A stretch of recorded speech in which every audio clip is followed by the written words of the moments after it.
El món és un teatre idiota, governat per governants idiotes, on actuen actors idiotes, aplaudits per un públic idiota, pentinats per àvies idiotes que feineixen somiant ser actrius idiotes, i el director idiota que ha apostat per una versemblança idiota que deixa bocabadat al públic idiota, mira la seva pròpia obra i masturba el seu fal·lus idiota.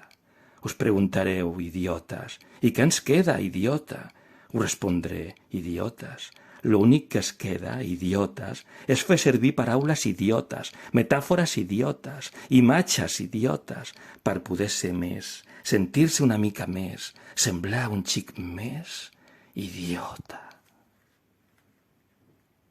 Eduard Olesti.